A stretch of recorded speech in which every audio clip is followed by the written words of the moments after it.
Esto no tiene ningún sentido. Tiene que ser un montaje.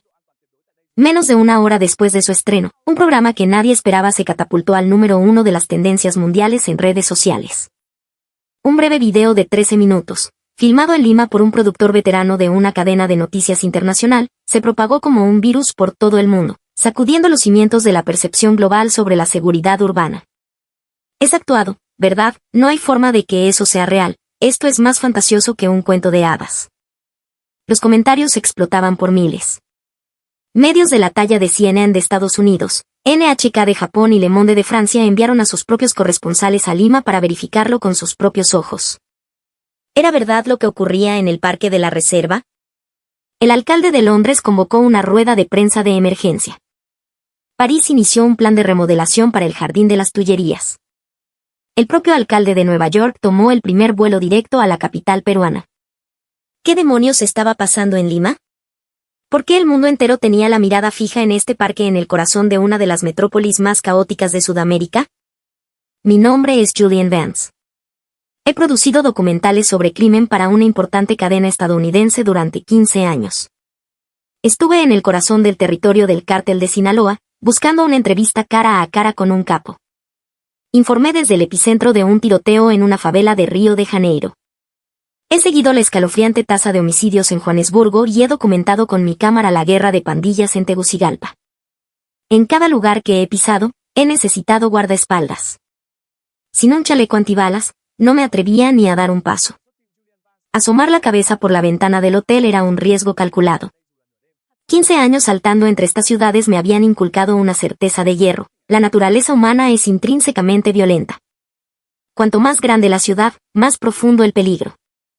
Pero la primavera pasada, en una reunión editorial, surgió una propuesta tan extraña que casi me reí en voz alta. El tema: investigar la verdad detrás de las ciudades más seguras de Asia y Latinoamérica. Mi editor en jefe, Robert, me miró directamente. Julian, eres perfecto para esto. Se dice que ciudades como Singapur, Tokio o Lima son increíblemente seguras. ¿Es una paz real o una fachada construida con 1 millón de cámaras de vigilancia y un control autoritario? Solté una risa seca. Obviamente es lo segundo, Robert. Cualquiera puede simular seguridad si llena las calles de cámaras y policías observando a su gente. Entre las opciones, elegí Lima como mi primer destino por una razón muy particular. Había visto un video en internet que me parecía la propaganda más descarada que jamás había presenciado. En un lugar llamado Parque de la Reserva, a las 2 de la madrugada, una chica joven corría sola. Llevaba auriculares, sostenía su celular en la mano y no mostraba la más mínima pizca de alerta. La sección de comentarios era unánime en su incredulidad. ¿Cómo es posible? Esto es ridículamente falso.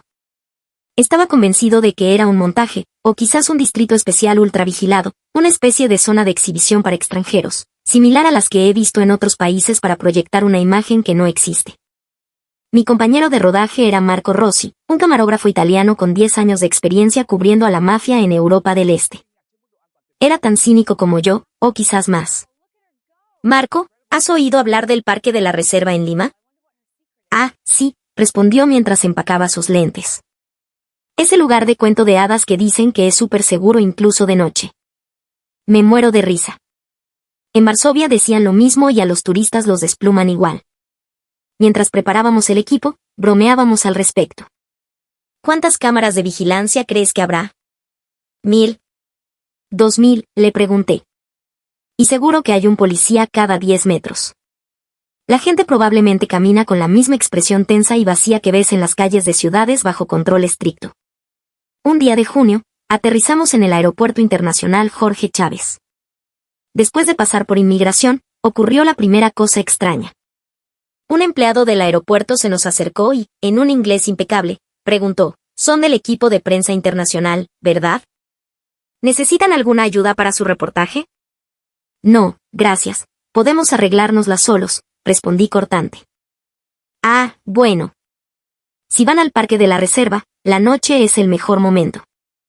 No dejen de ir por la noche. Siempre está lleno de gente, es muy animado, muy chévere». Marco y yo intercambiamos una mirada. ¿Nos recomendaba ir de noche y encima decía que estaba lleno de gente? En cualquier ciudad peligrosa del mundo, El consejo es exactamente el contrario. ¿Y es seguro?, pregunté, esperando una respuesta evasiva. El empleado me miró con una expresión de genuina confusión, como si le hubiera preguntado si el sol salía por el este. Seguro, claro que es seguro. Pucha, es el parque de la reserva. Su tono me hizo sentir un poco estúpido, como si hubiera hecho la pregunta más tonta del mundo. Tomamos un taxi del aeropuerto al hotel. El conductor, un hombre de unos 60 y tantos años, vio nuestro equipo de filmación. ¿Van a grabar un programa, amigos? ¿A dónde se dirigen? Al parque de la reserva. Queremos capturar el paisaje nocturno. El taxista sonrió a través del espejo retrovisor. Uy, de noche en el parque de la reserva van a encontrar más gente que en un concierto. Les va a costar filmar tranquilos. Especialmente un viernes por la noche, eso parece una kermés, una fiesta total. ¿Una fiesta de noche?, pregunté, escéptico. Claro. Hay artistas callejeros, carritos de comida, de todo. Ah. Y un montón de gente que va a correr de madrugada. Últimamente se ha puesto de moda correr de madrugada. Marco murmuró algo en italiano. No entendí las palabras exactas, pero el tono era inconfundible, están locos. Al hacer el check-in en el hotel, el joven de la recepción nos dijo prácticamente lo mismo. Si van al parque de la reserva, les recomiendo ir sobre las 5 de la madrugada para ver el amanecer. El parque antes del alba es increíble, bravazo. Y sí, está lleno de gente corriendo. Para ese momento, la perplejidad empezaba a transformarse en una extraña curiosidad. Cada persona, sin dudarlo un segundo, nos recomendaba visitar el parque de noche y de madrugada. En mis 15 años de carrera, esto era algo inédito. En Río, la regla era, no salgas después del anochecer. En Johannesburgo, no te alejes del hotel. En Sinaloa, caminar solo es un suicidio. Esa misma noche, Marco y yo trazamos nuestro plan de batalla en la habitación del hotel. Vamos a hacer un reconocimiento esta noche. Sin equipo. Como turistas normales. Tenemos que ver con nuestros propios ojos si esto es real o la trampa para turistas más elaborada del mundo. A las 11 de la noche, salimos del hotel. Tomamos un taxi y en 10 minutos estábamos en la entrada del parque de la reserva. Las calles seguían llenas de vida. Las bodegas 24 horas y los puestos de emoliente estaban abiertos y con clientes. Solo ese detalle ya era un mundo de diferencia con Londres o París. Cuando llegamos a la entrada del parque, me quedé sin palabras. Eran las 11 de la noche y, tal como nos habían dicho, el lugar bullía de actividad como si fuera un festival. Pero eso era solo el aperitivo. El verdadero shock comenzó cuando empezamos a caminar por sus senderos. A las 11:15 de la noche, lo primero que vimos fue una pareja joven empujando un cochecito de bebé. El bebé dormía plácidamente mientras sus padres conversaban y tomaban una chicha morada. Marco se inclinó hacia mí y susurró, en Londres, si sacas a un bebé a las 11 de la noche, alguien llamaría a servicios sociales por abuso infantil. Seguimos caminando y nos topamos con una escena aún más inverosímil. Los bancos estaban llenos de gente, y la mayoría estaban solos, leyendo un libro, trabajando en una laptop, o simplemente mirando las fuentes de agua iluminadas. Lo más impactante era cómo trataban sus pertenencias. Mochilas, bolsos, todo estaba tirado a su lado sin cuidado. Vimos a un tipo dejar su laptop en el banco y caminar tranquilamente hacia los baños. Dejó la laptop, simplemente la dejó y se fue, musité, atónito. La gente a su alrededor ni se inmutó. 5 minutos después, el hombre regresó y su laptop seguía exactamente donde la había dejado. Continuamos nuestro recorrido. En una zona más oscura, bajo unas palmeras, 2 chicas jóvenes estaban sentadas comiendo anticuchos de un carrito cercano. Me acerqué, carraspeando. Disculpen, en inglés, ¿es seguro estar aquí a esta hora? Una de ellas se rió. ¿Aquí? Claro, causa. Esto es el parque de la reserva, el lugar más seguro de todo Lima. El lugar más seguro, repetí. Sí. Siempre hay gente y todos nos cuidamos entre todos. Ayer se me cayó la billetera y un señor que venía detrás corrió para alcanzármela y devolvérmela. Marco hizo un gesto de frustración, lamentando no haber traído la cámara. Pasada la medianoche, el número de personas, en lugar de disminuir, parecía aumentar. Y entonces vimos lo más increíble, mujeres corriendo solas, con auriculares, vistiendo mallas y zapatillas deportivas, completamente absortas en su mundo, sin la menor señal de miedo. Detuve a una que parecía tener unos 30 y tantos años. Disculpa, ¿no te da miedo correr sola a esta hora? Se quitó un auricular y me miró extrañada. ¿Miedo de qué? Bueno, es de madrugada y está sola. Ah, eres extranjero, dijo con una sonrisa.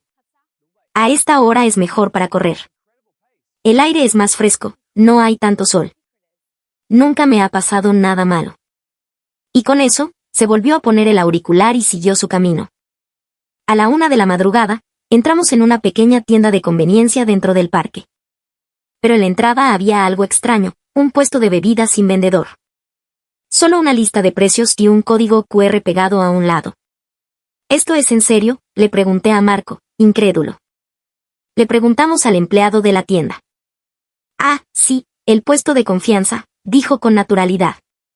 La gente escanea el código, paga y se lleva su bebida. A veces alguien no tiene sencillo y paga la próxima vez que viene. No pasa nada, aquí nadie roba. ¿Y nunca te han robado?, insistí. Llevo 1 año trabajando aquí. Ni una sola vez. A las 2 de la madrugada, el parque de la reserva seguía vibrantemente vivo. Un oficinista comiendo pollo a la brasa en un banco, un repartidor de delivery en bicicleta, una pareja de ancianos paseando de la mano. Lo que más me impactó fue que no vimos ni un solo policía. En mis 15 años de carrera, todas las ciudades seguras que había visitado se sostenían sobre una abrumadora presencia policial. Pero aquí era diferente. A las 3 de la mañana, regresamos al hotel.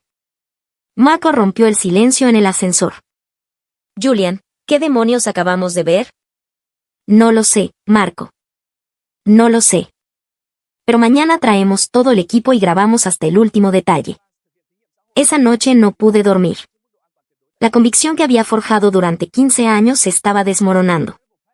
¿Y si la naturaleza humana no era inherentemente violenta? ¿Y si la confianza mutua era posible? ¿Y si una ciudad, sin importar su tamaño, podía ser genuinamente segura? Al día siguiente, decidimos empezar a filmar oficialmente. Y lo que vimos fue aún más extraordinario. A las 4:30 de la madrugada, Marco y yo ya estábamos de vuelta en el parque de la reserva, esta vez cargados con todo nuestro equipo de filmación. ¿De verdad crees que habrá gente a las 5 de la mañana?, preguntó Marco con escepticismo. Cuando llegamos, nos quedamos paralizados por segunda vez. Eran apenas las 5, el cielo todavía estaba oscuro, y ya había docenas de personas corriendo. La mayoría eran mujeres, de todas las edades, desde veinteañeras hasta señoras de más de 60.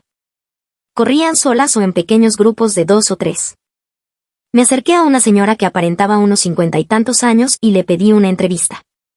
¿Usted sale a esta hora todos los días? Claro, hijito. Ya voy para 3 años. En verano salgo a las 4:30, en invierno un poco más tarde, a las 5:30. ¿Y no le da miedo salir sola? Me miró con la misma expresión de genuina confusión que el empleado del aeropuerto. ¿Miedo de qué? Esto es el parque de la reserva.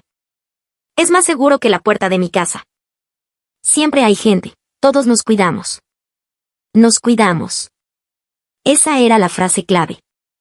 Mientras Marco filmaba, observé a mi alrededor. Era cierto. Había algo diferente en el ambiente. La gente no se miraba fijamente, pero existía una conciencia colectiva, una atención subconsciente a los demás. Una chica joven se agachó para atarse los cordones y se le cayó un auricular. Un señor que pasaba por ahí lo recogió, se lo entregó sin decir una palabra y siguió su camino. Una señora había dejado su botella de agua en el suelo para poder estirar, y nadie la tocó. A las 6 de la mañana, apareció una escena aún más surrealista. Por todo el parque empezaron a formarse grupos espontáneos de ejercicio. Tai chi, aeróbicos al ritmo de una cumbia, yoga. No había instructores profesionales ni se cobraba ninguna cuota. La gente simplemente se reunía y comenzaba a moverse al unísono. En un círculo de tai chi, un anciano de más de 70 años, al ver que yo era extranjero, me hizo señas para que me uniera. No sé cómo hacerlo, le dije, negando con la cabeza. No importa, solo síguenos, me dijo, gesticulando. Una señora a su lado tradujo al inglés. Finalmente, con un poco de vergüenza, Me uní al grupo e intenté imitar sus lentos y fluidos movimientos. Para mi sorpresa, cuando terminamos, todos me aplaudieron. Marco me dijo después, en 15 años, es la primera vez que te veo sonreír así. A las 7 de la mañana, con el inicio de la hora punta, el parque se transformó de nuevo. Oficinistas con ternos impecables caminaban lentamente, sorbiendo un emoliente o un café, sin ninguna prisa. Parecían disfrutar de su trayecto al trabajo. Le pregunté a un hombre que parecía un ingeniero de una importante compañía minera, ¿usted pasa por el parque todos los días para ir a trabajar? Sí, respondió. Me bajo del bus una parada antes a propósito para caminar por aquí. Me pone de buen humor para empezar el día. Me da energía. Porque es seguro, insinué. Por la seguridad también, claro. Pero más que nada me gusta ver a la gente. Me da una sensación de comunidad, de que todo está bien. Perú mueve una parte importante de la economía mundial con sus minerales, pero nosotros, los ingenieros, podemos empezar el día así, con esta calma. ¿No le parece algo increíble? A las 3 de la tarde, la hora de salida de los colegios, el parque volvió a cambiar. Grupos de adolescentes se reunían por todas partes. Ni uno solo estaba fumando o causando problemas. Todos sostenían una Inca Kola o un jugo comprado en una tienda cercana y conversaban animadamente. Me acerqué a un grupo de chicas. ¿Vienen aquí a menudo después de clases? Sí, casi todos los días. Es bacán para conversar con mis patas, respondió una. ¿Y sus padres no se preocupan? Me miró como si hubiera dicho una locura. ¿Por qué? Esto es el parque de la reserva. Mi mamá también jugaba aquí cuando era chibola. A las 7 de la noche, el parque rebosaba de una energía vibrante. Oficinistas con sus tuppers de comida, grupos de amigos compartiendo una cerveza, sentados en el césped. Los artistas callejeros ofrecían su música, y la gente se reunía a su alrededor de forma natural. Un guitarrista cantaba una balada criolla y, entre el público, un hombre dejó su billetera en un banco, se levantó y se puso a bailar con su pareja. Bailaron durante 10 minutos. Cuando volvieron, su billetera seguía en el mismo lugar. A las 9, 10, 11 de la noche, cuanto más tarde se hacía, más seguro parecía el parque. Todos se observaban discretamente, cuidándose mutuamente. Si alguien parecía haber bebido demasiado, la gente a su alrededor le prestaba una atención sutil. Si alguien estaba sentado solo durante mucho tiempo, los demás mantenían una distancia respetuosa pero vigilante. A la 1 de la madrugada, decidí llevar a cabo un experimento más arriesgado. Dejé mi billetera, con dinero y tarjetas, sobre un banco vacío. Me escondí con Marco a unos 100 metros de distancia y observé. Durante media hora, docenas de personas pasaron por delante. Nadie la tocó. De hecho, una señora mayor, al verla, miró a ambos lados y, al no ver a nadie, la empujó un poco más hacia el centro del banco para que no se cayera. Cuando volví a recogerla, la señora me gritó desde lejos, «Oye, joven. Cuida tu billetera. Incluso en el parque de la reserva hay que tener cuidado». En ese momento lo entendí. La gente de aquí consideraba a los demás como parte de su familia extendida. Justo entonces, un turista se me acercó. Resultó ser un fotógrafo alemán llamado Klaus. Usted es el productor de la cadena estadounidense, ¿verdad? Lo vi filmando. Sí, así es. Llevo 3 días aquí, filmando un timelapse de 24 horas. He descubierto algo increíble. ¿Quiere verlo? Me mostró la pantalla de su cámara. Había condensado 24 horas en un video de 3 minutos. Mire, dijo. Desde las 4 de la mañana hasta las 4 de la mañana del día siguiente. No hay un solo segundo en que el parque esté vacío. Incluso en el momento más tranquilo, entre las 3 y las 4 de la madrugada, siempre hay al menos 20 personas.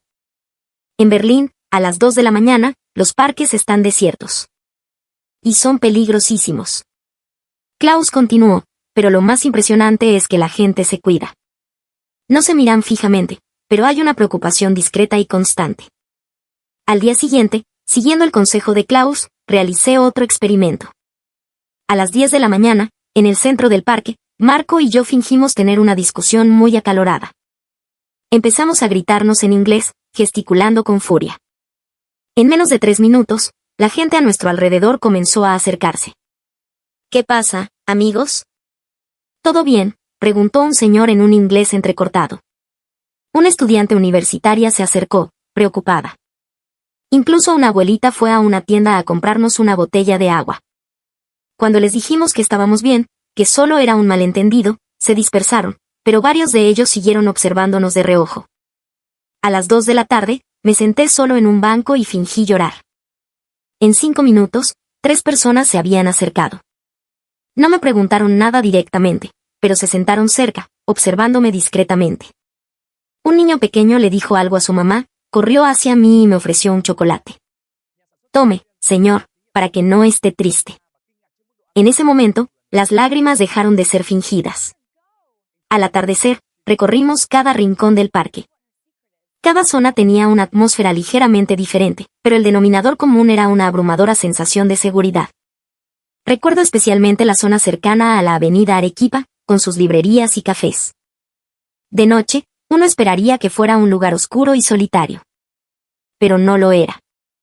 Los dueños de los locales mantenían las luces encendidas hasta tarde, vigilando el parque. Le pregunté al dueño de un café, ¿cierra usted muy tarde? Desde que el parque de la reserva se volvió tan popular, los clientes vienen hasta más tarde.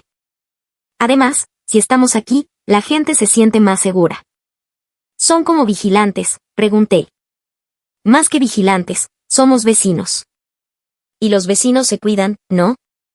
A las 8 de la noche, presenciamos una escena increíble. Un hombre, claramente ebrio, dormía profundamente en un banco. La gente a su alrededor se sentaba a una distancia prudente, en silencio, pero era evidente que lo estaban protegiendo. Aproximadamente 1 hora después, el hombre se despertó. Un señor que estaba cerca le ofreció una botella de agua. Toma un poco de agua, pata. Ya es hora de ir a casa. El hombre se levantó tambaleándose. 2 jóvenes se acercaron a ayudarlo. ¿Dónde vive, tío? ¿Quiere que le llamemos un taxi? No, gracias, muchachos. Tomo el bus, no más. Entonces lo acompañamos a la parada. Lo acompañaron hasta la parada del autobús y luego regresaron, como si nada, a continuar su conversación. Más tarde, les pregunté por qué habían ayudado a un desconocido. Uno de ellos sonrió. Aquí no hay desconocidos. Somos todos vecinos. Mañana podría ser yo el que se pasa de copas, y sé que alguien me cuidaría. A las 10 de la noche, escuché una conversación fascinante. Un grupo de jóvenes de 20 y tantos años hablaba de la situación política. La corrupción nos golpea, las potencias extranjeras se aprovechan de nuestros recursos, es para preocuparse, decía uno. Pero estamos aquí, no, respondió otro. El hecho de que podamos vivir en paz, disfrutar de nuestra ciudad, es nuestra forma de resistencia. Quieren que vivamos con miedo, pero nosotros seguimos viviendo así. Esto es la verdadera libertad. Sus palabras me impactaron profundamente. Este país, enfrentando sus propios demonios internos y presiones externas, había logrado preservar una paz cotidiana admirable.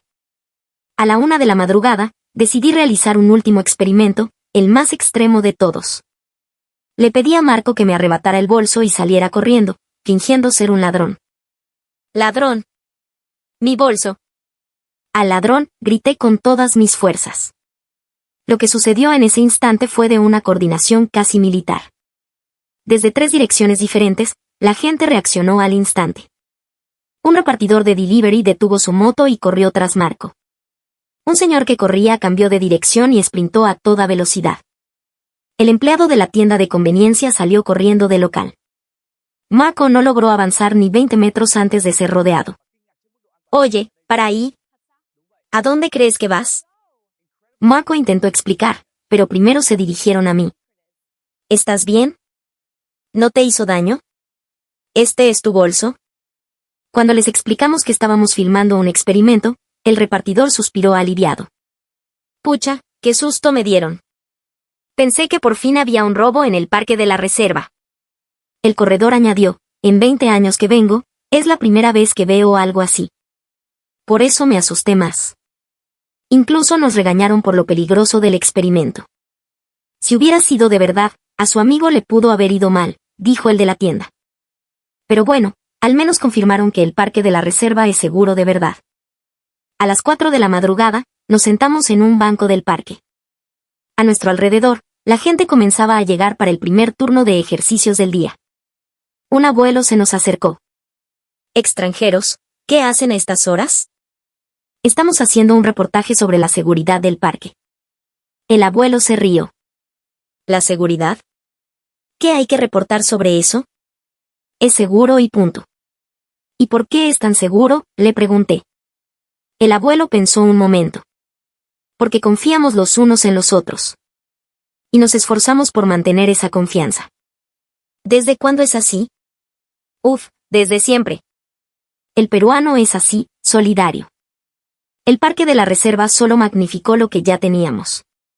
Se levantó para irse y añadió, cuando vuelvan a su país, díganles que la seguridad del parque de la reserva no la crearon las cámaras ni la tecnología. La creó la gente. Perú es un país con muchos problemas, pero nos cuidamos entre nosotros. Así es como sobrevivimos y vivimos en paz. Cuando el sol comenzó a salir, iluminando un nuevo día sobre Lima, yo era un hombre diferente. Esa noche, tuve una videoconferencia con mis colegas en Nueva York. No podían creerlo. Jeremy, otro productor, negaba con la cabeza a través de la pantalla.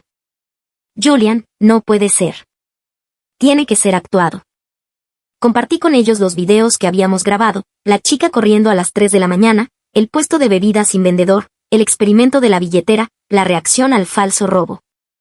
Después de 10 minutos de metraje, mis 5 colegas se quedaron en un silencio sepulcral. Finalmente, Ellen, la productora ejecutiva, habló. Julian, ¿qué es lo que nos hemos perdido? ¿A qué te refieres? Se supone que nuestras ciudades, como Nueva York, deberían ser así. Poder caminar de noche sin miedo. Otro colega, Samen, sonrió con amargura. Mi hija tiene 10 años y no me atrevo a dejarla ir sola al colegio, y eso que está a 100 metros de casa. ¿Y en Lima? Me dices que los niños toman el transporte público solos para ir a sus clases. Ayer hubo otro apuñalamiento en Brooklyn. A plena luz del día, añadió Jeremy. Los que no somos normales somos nosotros. Les mostré la grabación de la gente protegiendo al hombre ebrio en el banco.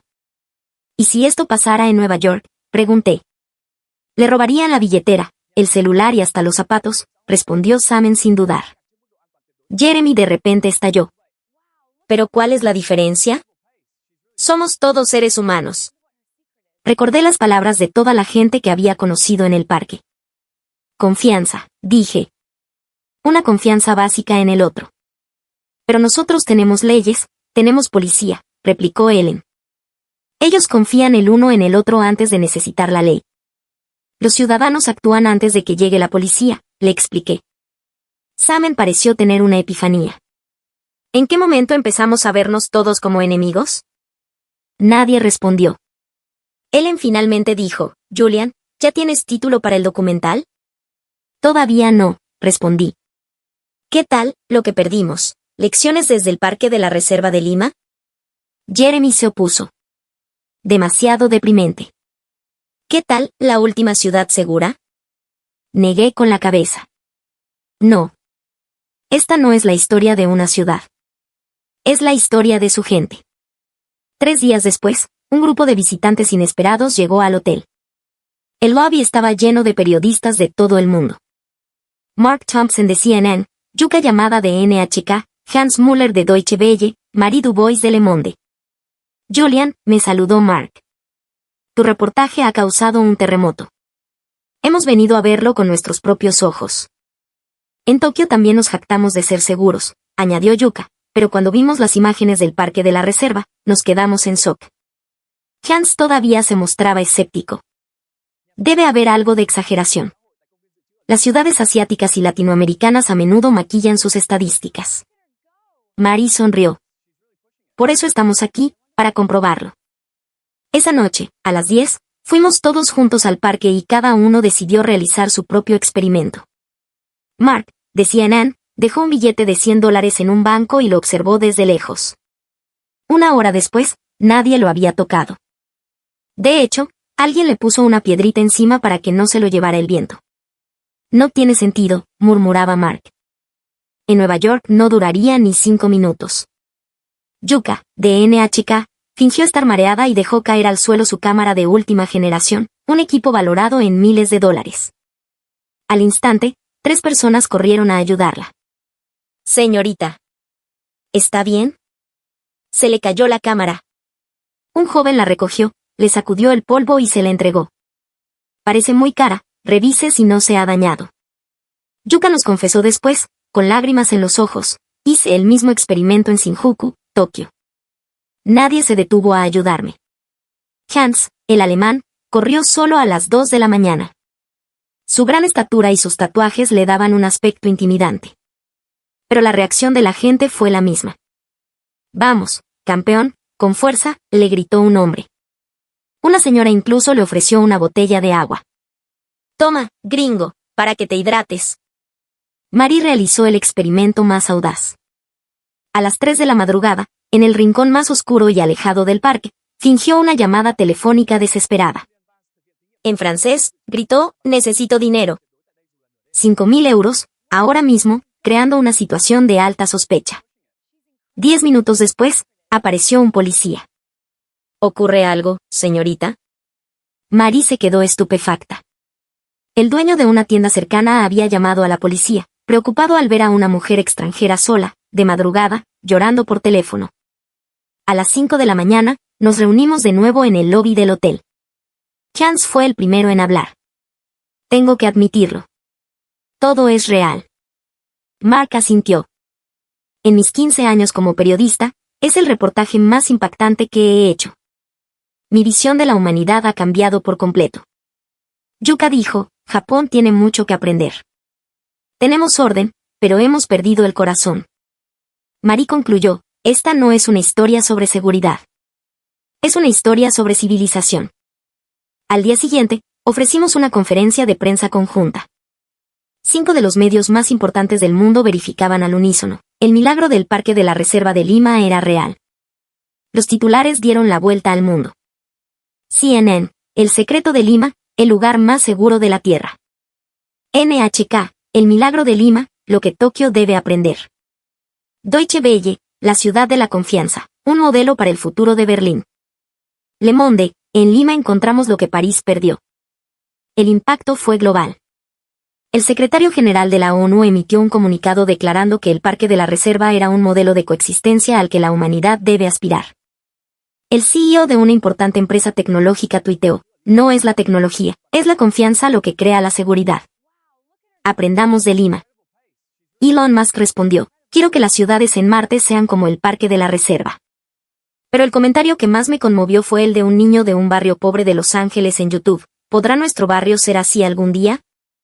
Un lugar donde mi mamá pueda caminar segura por la noche. Le respondí, es posible. Porque Lima lo demostró. Medio año después, regresé al Parque de la Reserva. Esta vez no como periodista, sino a título personal.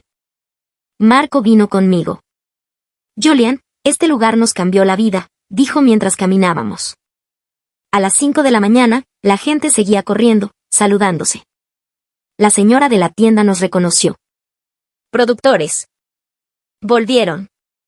Sí, extrañábamos este lugar. He oído que Nueva York ha cambiado mucho. Un poco, respondí. Falta mucho para que sea como el Parque de la Reserva. La señora nos ofreció un café. Poco a poco. El corazón de la gente es el mismo en todas partes. Nos sentamos en un banco a ver el amanecer. El mismo abuelo que habíamos conocido se nos acercó. Vaya. Ya pueden ser los embajadores del parque. Señor, quiero preguntarle algo. ¿Por qué lo hace? No hay ninguna recompensa. El abuelo miró hacia el parque, lleno de vida. Hijo, yo sobreviví a la época del terrorismo. Vi a mi país desangrarse. Vi a vecinos desconfiar de vecinos. En esos años, extraños me dieron de comer, me dieron refugio. Siempre me pregunté cómo podría devolver tanto favor. Ahora, lo estoy devolviendo. Cuidando este parque, cuidando a mi gente. ¿Y no se cansa?, preguntó Marco. ¿Cansarme? Venir aquí cada noche me da alegría. Ver a la gente caminar segura, ver a las familias reír, esa es mi mayor recompensa. En ese momento, una joven corredora pasó a su lado. Abuelo. Hoy también madrugó. Claro, hijita. Corre con cuidado.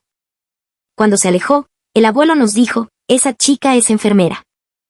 Seo de su turno de noche y viene a correr. Al principio le daba miedo. Ahora se siente completamente segura. Lo entendí.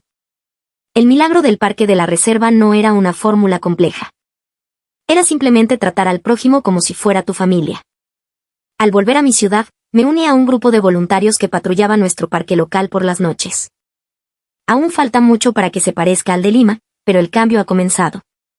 El otro día, una señora mayor paseaba a las 9 de la noche. ¿No tiene miedo, señora?, le pregunté. Al principio sí. Pero ahora que están ustedes, ya no. Esa frase me llenó el corazón. El cambio es posible. Porque el parque de la reserva lo demostró. Hace un año, nadie lo creía. Ahora, más de 200 proyectos inspirados en Lima están en marcha en todo el mundo. Algunos tendrán éxito, otros fracasarán. Pero todos hemos aprendido una lección: la seguridad no empieza con la tecnología, empieza con la confianza. ¿Y en tu ciudad? ¿Puedes caminar tranquilo por la noche? ¿Pueden tus hijos jugar solos en la calle? ¿Puedes confiar en tu vecino? Si la respuesta es no, recuerda que en el corazón de Lima, una metrópolis de 10 millones de personas, un milagro ocurre cada noche. Y los que crean ese milagro son gente común y corriente. Una señora que te ofrece un jugo. Un joven que te indica una dirección. Un señor que te cede el asiento. La suma de esos pequeños actos de bondad ha creado el lugar más seguro del mundo. Tu ciudad también puede ser como el parque de la reserva. Solo se necesita que alguien empiece. El primer paso de una persona. La valentía de alguien. La confianza de alguien. Esa es la mayor lección que aprendí en Lima. No se trata de crear seguridad, sino de cuidarla juntos. Y ver al pueblo peruano, con toda su fuerza y calidad,